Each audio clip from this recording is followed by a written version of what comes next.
Graça e paz para você que está me dando o privilégio aí de ver esse vídeo. Eu sou o diácono Márcio Ribeiro e estou aqui para poder trazer mais uma palavra que Deus tem colocado aí no meu coração para podermos então compartilhar. Bem, antes de começarmos, nós vamos então orar, elevar o nosso pensamento a Deus nesse momento. Pai querido, Pai de amor, Pai de eterna bondade e misericórdia, mais uma vez nós entramos na Tua presença para Te agradecer, meu Deus, porque o Senhor é misericordioso e é por causa das Tuas misericórdias que nós estamos aqui. Deus querido, toma esse vídeo nas Tuas mãos, me usa na instrumentalidade do Teu Espírito Santo, Senhor, me capacita para trazer essa palavra, que nunca seja eu, mas que seja o Senhor. E que o Senhor possa nesse momento visitar e abençoar teus filhos e tuas filhas que estão aí nesse momento sendo alcançados por essa palavra através desse vídeo. Toca no coração dos teus filhos o desejo de compartilhar essa palavra, porque quanto mais ela for compartilhada, mais ela vai ser levada aos quatro cantos da terra. Perdoa, Senhor meu Deus, meus pecados. Recebe nas tuas mãos as minhas limitações, aquilo que eu não puder falar, que o Senhor possa falar através de mim. Aquilo que não está ao meu alcance, que o Senhor possa fazer, porque é o Senhor que convence do pecado, da justiça e do juízo. Em nome de Jesus. Amém. Nós, nesse momento, vamos então abrir nossas Bíblias. Nós vamos ler primeiro o livro dos Reis, capítulo 15. Nós vamos começar pelo versículo 12. O título diz assim: Restaurar os altares da nossa vida é uma boa escolha. É um tema bem atual. Restaurar os altares da nossa vida é uma boa escolha. Primeiro livro dos Reis, capítulo 15, versículo 12. Nós vamos conhecer um pouco a história desse rei, que é o rei Asa, que foi tocado pelo Senhor para poder fazer isso aí que eu estou falando. Vamos lá.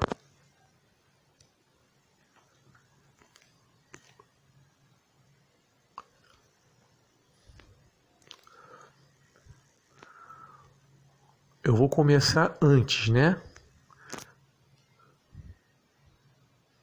No 20º ano do reinado de Jeroboão, rei de Israel, Asa tornou-se rei de Judá. Estou em primeiro livro dos Reis 15, versículo 9, que é para a gente entender quando ele chegou ao trono.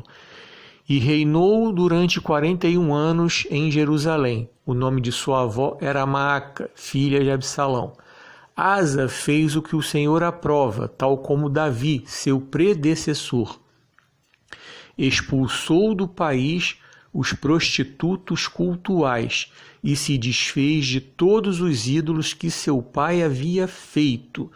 Chegou até a depor sua avó Maaca da posição de rainha-mãe, pois ela havia feito um poste sagrado repugnante. Asa derrubou o poste e o queimou no vale de Cedron. Então vem comigo aqui. Esse rei, ele entendeu que a ruína do reinado do seu pai Abias, do seu avô Roboão, se deu por conta do fato deles terem se desviado dos caminhos do Senhor. Dá uma olhadinha na primeira lição lá do estudo bíblico, que eu falo da história dos reis de Israel, que você vai entender melhor o que eu quero dizer. Primeiramente, só para a gente relembrar, não havia permissão do Senhor nunca houve desejo do Senhor de instaurar monarquia em Israel. Mas de tanto o povo encher a paciência de Samuel por tabela, encher a paciência do próprio Senhor, o Senhor deixou. Aí veio Saul, que foi o que foi, veio Davi, que foi o homem segundo o coração de Deus, veio Salomão, que no final da vida deu aquele mole lá da idolatria, e por causa desse mole que ele deu, o reino foi dividido. Não no reinado dele por conta das misericórdias que Deus teve por causa de Davi, mas aconteceu no reinado de Roboão, que foi o primeiro que se desviou. E começou com tudo que era errado, deu no que deu. E o Abias, filho do Roboão, veio no mesmo exemplo. Asa se sentiu desejoso de restaurar os altares, porque ele entendeu que não estava certo. Então ele começou expulsando os prostitutos cultuais. Tem traduções mais antigas que falam de rapazes escandalosos. Prostitutos cultuais é mais abrangente e é mais correto, porque se tratava de homens e mulheres que cultuavam deuses, que não era certamente o Deus de Israel, o único Deus, o nosso Deus. Eles cultuavam outros deuses, utilizando seus corpos como sacrifício, no caso, em troca de sexo. Por isso, chamados prostitutos cultuais. Eram deuses como Diana, Afrodite, por aí vai.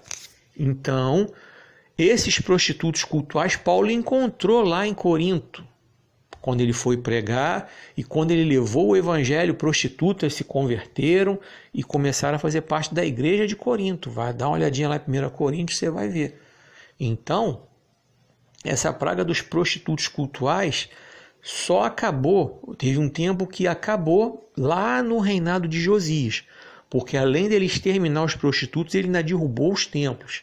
Ele fez uma reforma profunda, mas Asa deu um ponto de partida aqui, mostrou que alguma coisa tinha que ser feita porque estava errado. Então ele entendeu que precisava colocar as coisas em ordem, restaurar os altares, colocar a vida em ordem, colocar a adoração ao Senhor em ordem. E quando ele viu que a rainha mãe, Maaca, que era a avó dele, havia levantado um poste ídolo repugnante, ele fez a mesma coisa. Quebrou e queimou. Agora vem comigo aqui. Embora os altares idólatras não tenham sido eliminados, o coração de Asa foi totalmente dedicado ao Senhor durante toda a sua vida. Ele trouxe para o templo do Senhor a prata, o ouro e os utensílios que ele e seu pai haviam consagrado. Agora vem comigo aqui. Observação aqui. Os altares idólatras não foram totalmente eliminados, certo? Ele deu um ponto de partida, eliminou os prostitutos cultuais, queimou o poste ídolo, coisa e tal. E a Bíblia nos diz que o coração dele foi totalmente dedicado ao Senhor. Foi totalmente fiel ao Senhor. Mas precisava fazer-se algo mais aí, que era continuar, certo? Então, para o nosso aprendizado aqui, século 21, não basta fazer uma parte da restauração do altar. Precisa fazer a restauração completa. Vou melhorar a explicação aqui. Existem pessoas que querem servir ao Senhor com sinceridade, mas não fazem a restauração completa do altar. Por exemplo, alguns se preocupam em mudar a aparência exterior, certo? Eliminam aquelas vestes que não são vestes adequadas para estar no corpo de um cristão, mas o coração ainda continua com aquelas mágoas do passado, com aquelas manias do passado, com aqueles desejos do passado, certo? Outros fazem o contrário. Transformam-se por dentro, coisa e tal, né? Mas por fora ainda continua com aquela aparência que não condiz com a aparência de quem é um servo do Senhor. Outros não conseguem eliminar das suas vidas costumes adquiridos da época anterior a se converterem. Continuam assistindo programas que não condizem com aquilo que nós como cristãos devemos assistir na televisão ou na internet, continuam acessando sites que não deveriam estar acessando, continuam lendo coisas que não deveriam estar lendo, continuam com seus lábios ainda proferindo palavras impuras. Lembram de Isaías? Sou um homem de lábios impuros que habito no meio de um povo de impuros lábios. Ele estava no meio de um contexto onde estava todo mundo errado. Ele pediu ao Senhor para que purificasse ele. E o anjo do Senhor veio, tocou nele com a brasa viva, tal, purificou o lábio dele. Daí ele foi levantado. Nós vamos estudar sobre Isaías lá no estudo bíblico. Mas vem comigo aqui. Então, para o nosso aprendizado e aplicação prática dessa história do rei Asa, nós precisamos sim como a Bíblia nos diz que ele manteve o seu coração fiel ao Senhor. Mas nós vamos ver que lá no fim da vida dele, ele deu uma rateada. Ele estava com um problema nos pés. Segundo pesquisadores, historiadores, esse problema nos pés que ele tinha era provavelmente originário de uma diabetes. Ao invés de ele depender exclusivamente do Senhor, ele correu para depender exclusivamente dos médicos. E aí ele teve sua vida abreviada. Vou abrir um parênteses aqui. Não é errado procurar médico não, tá? Pelo amor de Deus. Como tem umas crenças por aí que ficam querendo dispensar as pessoas de procurar médico. Não é isso não. Procurar médico é justo. O médico está aí para isso. Ele estudou para isso. Ele se preparou para isso. Certo? E muitas enfermidades temos sim que procurar médico. Não tem essa de ficar só orando não. Tá? Mas a nossa dependência está nas mãos do Senhor. Nós sabemos que é o Senhor que dá a última palavra. O médico pode dizer não, pode dizer que é o fim, mas se o Senhor disser não é o fim, não é o fim. O médico pode dizer o contrário, não, a cura chegou, mas se o Senhor disser vou te recolher, ele vai recolher, porque ele é o Senhor. Eu estou deixando isso bem claro porque o que o rei Asa fez foi deixar o Senhor de lado e se preocupar em depender só dos médicos, confiar só nos médicos. Foi isso que aconteceu. Espero que essa explicação tenha sido bem abrangente para que você possa entender. Agora vem comigo aqui. O que nos chama a atenção nessa trajetória é que a nossa fidelidade ao Senhor tem que ser do começo ao fim. Não pode ter rateada. A gente tem que procurar fazer a coisa sem ratear a fé da gente, sem escorregar na fé da gente. Por que sem escorregar na fé da gente? Porque senão nós vamos tropeçar, vamos cair. E nós não sabemos se vamos ter tempo para levantar. Nós não sabemos se vamos ter oportunidade para levantar. O filho pródigo teve. Depois que ele foi disputar a lavagem com os porcos, ele se arrependeu, teve chance para se levantar e recomeçar. Davi, depois do mole que ele deu com a Betseba, se arrependeu, ele teve oportunidade para se levantar.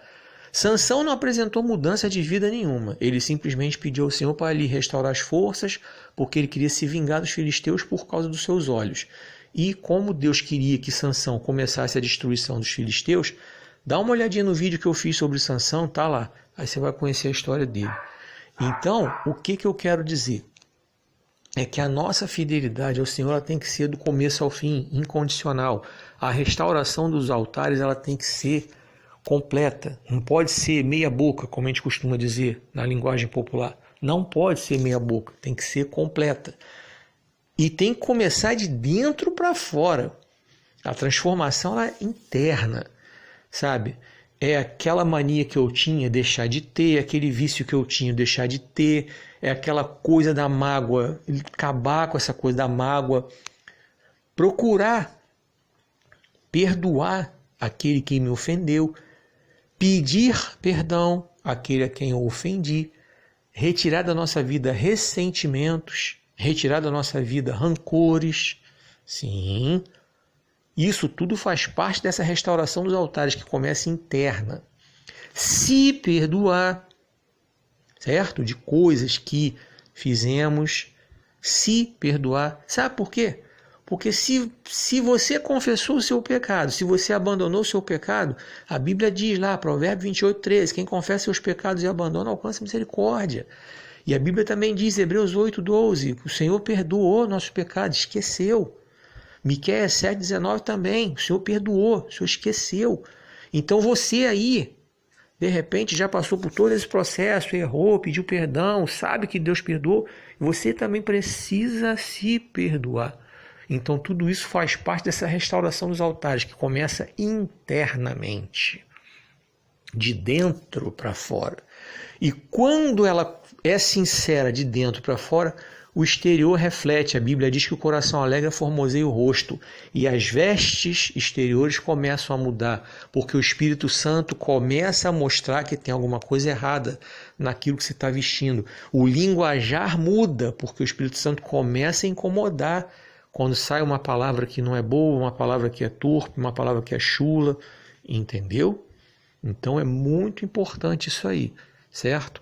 Essa restauração de dentro para fora, completa, retirar realmente tudo aquilo que desagrada ao Senhor da nossa vida, eliminar os postes ídolos da nossa vida. Sim, no século XXI, muitos de nós temos os postes ídolos. Por exemplo, houve uma época aí que muita gente estava idolatrando os gideões. Ai, os gideões. Muito pregadorzinho aí que anda por aí ficava imitando os gideões, decorando as falas dos gideões. Até os erros de português que os gideões lá cometiam, os caras copiavam e cometiam também. Aí quando aconteceu o escândalo dos gideões, né? Quando veio à tona toda a podridão que envolvia os gideões, as fortunas que eles pagavam para pregar lá, sem falar quando chegavam lá cheio de pó no nariz, cheio de bafo de bebida, sem falar de cheiro de mulher da rua, de mulher da vida, saíam dali, iam para casa de prostituição lá, iam para as amantes. E as cantoras que cantavam nos gideões, que quando não tinham dinheiro elas se deitavam lá com os caras lá. Gente, tudo isso está na internet, é farto, material farto, público, notório. O próprio pastor presidente na época lá confessou que sabia dessa podridão toda. Não estou aqui querendo fazer... Não sou do canal de escândalo. Tem um monte de canal aí que faz essa coisa aí do escândalo gospel, mas essa não é minha praia. Mas eu estou trazendo isso para mostrar que esse é um exemplo do poste ídolo que está nas nossas vidas no século XXI. E tem muitos e muitos e muitos. Se eu fizer uma lista aqui, esse vídeo vai dar umas 3, 4 horas, mas não vou fazer isso não. Então, para a gente terminar, fechar essa mensagem, o convite que eu faço a você é o seguinte. Você que está vendo esse vídeo aí, você sente necessidade de restaurar os altares da sua vida? Você sente que precisa? Esse é o momento. Curva a sua cabeça aí diante do Senhor, se prostra diante do Senhor, eleva o seu pensamento a Ele em oração, peça perdão, perdoe, entregue a sua vida a Jesus, caso você ainda não tenha feito essa entrega. Se você já fez um dia e sua aliança foi quebrada, restaura a sua aliança. Isso, restaura a sua aliança. Procura uma igreja para você entrar em comunhão. Caso você queira, eu sou da Igreja Vida Nova Ministério Emanuel, fica em Santa Rita, que é um bairro aqui de Nova Iguaçu, no Rio de Janeiro. Meu pastor se chama Paulo Teixeira. Mas eu não sei onde você está. Você pode procurar uma igreja perto da sua casa. Nesse momento aí de pandemia de coronavírus, eu sei que as igrejas estão fechadas. Hoje é domingo. Entra aí. Tem um monte de culto online aí. Entra. E muitas vezes nesses cultos online você pode fazer o seu... Pode ali atender o apelo e retornar para os caminhos do Senhor. Faça isso. Se quiser deixar o seu nome aqui para que eu possa encaminhar para o meu pastor por oração, fica à vontade. Certo? Deixo esse convite aqui para você e vou fechar essa mensagem recitando o título. Restaurar os altares da nossa vida é uma boa escolha. Que Deus abençoe grandemente aí a sua vida. Deus abençoe poderosamente a sua vida. Que você seja um instrumento nas mãos do Senhor. Fico por aqui. Convido mais uma vez a você que não está inscrito ainda para que você se inscreva no canal. Ao se inscrever, clica no sininho, compartilhe os vídeos. Se quiser deixar um comentário, um like, deixa. A você que está inscrito, eu agradeço. Compartilhe esse vídeo. Se quiser deixar o seu comentário, o seu like, também vai ser bem-vindo. Tá? Deus abençoe grandemente a cada um de vocês. E que aquilo que eu não pude fazer, que o Espírito Santo esteja fazendo a partir de agora na vida de vocês. Porque é o Espírito Santo que convence o homem do pecado, da justiça e do juízo. Forte abraço. Deus abençoe grandemente, poderosamente a cada um. Até o próximo vídeo, se assim o Senhor permitir. Que o Senhor te abençoe e te guarde. Que o Senhor faça resplandecer o seu rosto sobre ti e tenha misericórdia de ti. Que o Senhor sobre ti levante o seu rosto e te dê paz.